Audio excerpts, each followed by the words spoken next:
തുടർച്ചയായ റോഡ് അപകടങ്ങളുടെ പശ്ചാത്തലത്തിൽ മോട്ടോർ വാഹന വകുപ്പിന്റെയും പോലീസിന്റെയും സംയുക്ത പരിശോധന കർശനമാക്കാൻ തീരുമാനം. സംയുക്ത പരിശോധനയുടെ ആദ്യഘട്ടം സ്ഥിരം അപകട മേഖലകളിൽ എല്ലാ ജില്ലകളിലും പരിശോധന നടത്തി റോഡിന്റെ ട്രാഫിക്കിലും രൂപഘടനയിലും മാറ്റങ്ങൾക്കും രൂപരേഖ തയ്യാറാക്കും. അതേസമയം നാഷണൽ ഹൈവേ അതോറിറ്റി അധികൃതരുമായും ഗതാഗത വകുപ്പിലെ ഉന്നത ഉദ്യോഗസ്ഥരുമായും മന്ത്രി കെ.ബി. ഗണേഷ് കുമാർ ഇന്ന് ചർച്ച നടത്തും.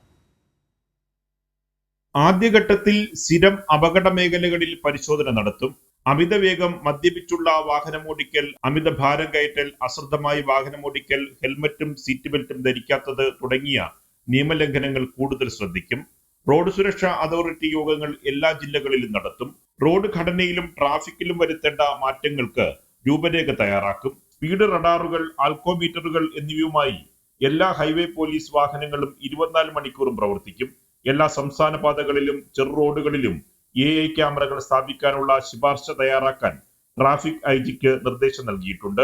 കാൽനട യാത്രക്കാരുടെ സുരക്ഷയ്ക്കായി ബോധവൽക്കരണം നടത്തും. ഈ ചെല്ലാനുകൾ അടയ്ക്കാനായി എല്ലാ ജില്ലകളിലും പ്രത്യേക അദാലത്തുകൾ നടത്തും.